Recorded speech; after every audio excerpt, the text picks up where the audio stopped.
안녕하십니까. 송영경제연구소 소장 정대영입니다.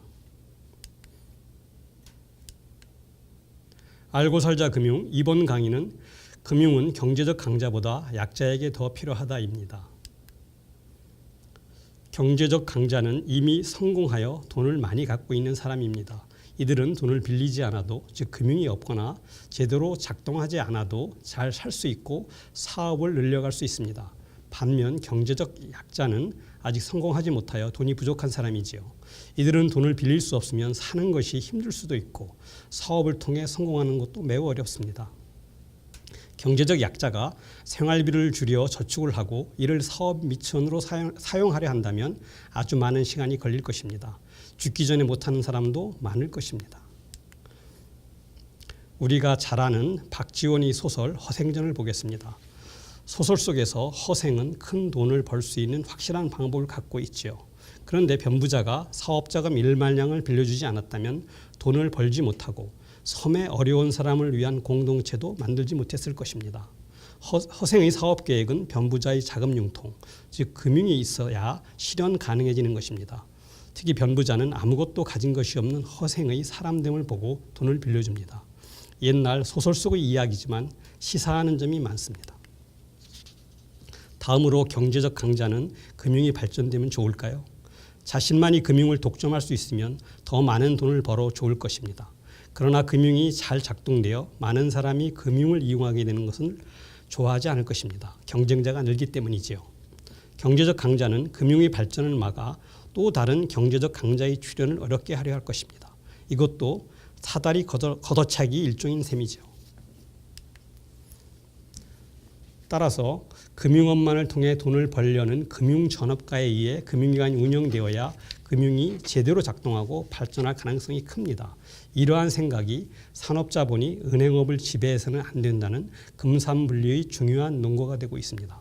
그러나 현실에서는 강자가 금융도 더 많이 이용하고 이를 바탕으로 더 많은 돈을 버는 경우가 많습니다.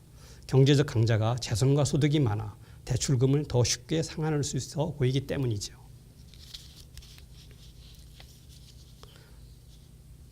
실제는 크고 강해 보이는 차에 대한 대출이 상환이 더 잘 되고 더 안전한 것은 아닙니다. 대표적인 것이 1997년 IMF 사태입니다. 당시 한보, 기아, 혜태, 산미, 대농 등 대기업 대출이 부실화되어 제일은행, 서울은행, 상업은행, 한일은행, 조은행 등이 은행들이 망하고 국민 경제가 큰 위기에 빠진 것입니다. 1997년 IMF 사태 때 법에 의해 개인과 소기업에만 대출을 할 수 있었던 국민은행과 주택은행은 부실화되지 않고 우량은행으로 살아남았습니다. 중소기업 대출에 주력했던 기업은행도 부실이 적었고 후발은행으로 대기업 대출을 많이 못했던 신한은행이나 하나은행도 마찬가지였습니다. 이들 은행이 살아남은 것은 경영능력 때문이 아니라 어쩔 수 없이 선택한 분산된 소액 대출이 거액 대출보다 더 안전했기 때문입니다. 이미 성공한 경제적 강자에 대한 대출은 대부분 거액이어서 쉽게 외형을 늘리고 수익을 낼 수 있습니다. 그러나 위험관리 측면에서 보면 소수의 차입자에 대한 거액 편중 대출은 매우 위험하여 금융기관이 가장 주의해야 할 부실 요인입니다. 반면 경제적 약자에 대한 대출은 대부분 소액이기 때문에 거액 대출에 비해 취급 비용은 많을지 몰라도 덜 위험합니다. 차입자 100명에 대한 각 1억씩 총 100원의 대출과 차입자 1명 100억 원 대출을 비교해 보겠습니다. 양쪽의 신용등급이 같다면 100명에 1억 원씩 대출이 훨씬 안전합니다. 이는 분산효과 때문이죠. 그리고 분산효과를 크게 대출 포트폴리오를 구성하면 100명 차입자의 신용등급이 낮더라도 1명에 대한 거액 대출보다 위험이 작아집니다. 이렇게 분산효과를 잘 활용하여 위험을 줄이는 것이 위험관리 기본입니다. 달걀을 한 바구니에 담지 말라는 주식투자의 교훈과 같은 것이지요. 결국 경제적 약자에 대한 소액 대출이 더 위험한 것은 아닙니다. 특히 소득과 재산은 적지만 상환 의지가 강한 사람에 대한 대출은 부실화될 가능성이 적어 안전합니다. 물론 현실에서 소득과 재산이 부족한 경제적 약자가 어떻게 상환 의지를 평가받고 적절한 금리로 대출을 받을 수 있느냐는 어려운 일입니다. 이는 금융기관 대출 담당자가 차입자와 장기간 접촉을 하고 상환 의지 등을 평가하는 방법뿐입니다. 이렇게 지속적인 접촉과 관철을 통해 축적된 정성적인 자료를 기초로 이루어지는 대출을 관계형 대출이라고 합니다. 관계형 대출은 한국에서 신협, 새마을금고 등 상호금융기관이 주로 담당하여야 하나 이들 금융기관도 관계금융에 무관심하고 거의 대부분 담보대출에 치중하고 있는 것이 우리의 현실입니다. 금융의 기본은 불확실한 것 중에서 믿을 만한 것을 골라내어 신용을 평가하고 자금을 지원하는 것입니다. 그래서 은행은 신용공여기관이라고 하며 은행의 대출과 지급보증 등을 합해 신용공여라 합니다. 앞에서 설명한 대로 한국 금융의 대표적 낙후성은 경제적 약자에 대해서는 자금 융통과 신용공여라는 금융의 기본 기능이 작동하지 않는다는 것입니다. 즉 관계형 대출이 제도권 금융기관에서 거의 전무하다는 것입니다. 그리고 이것이 국민들이 금융을 나쁘게 보는 요인이기도 합니다. 여기에다 정책 당국이나 시민운동가 등은 관계형 대출이 생겨날 수 있게 금융을 바꾸기보다 공공기관의 보증이나 재정을 통해 문제를 해결하려 하고 있습니다. 이렇게 되면 한국 금융의 낙후성이 개선되지 않을 뿐 아니라 정부의 재정 부담은 늘어나고 지원 효과도 떨어집니다.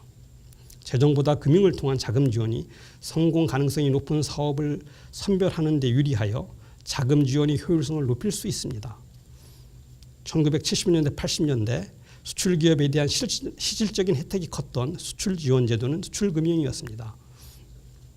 시장에서 살아남아야 하는 기업에 대해서는 금융을 통해 지원하고 공적 부조가 필요한 부분에 대해서는 재정을 통한 복지 확대가 효율적입니다.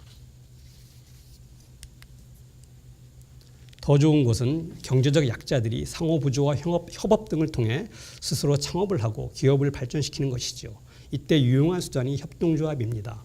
한국은 2012년 협동조합 기본법의 시행으로 협동조합 설립이 한때 활발했으나 현재는 지지부진한 것 같습니다.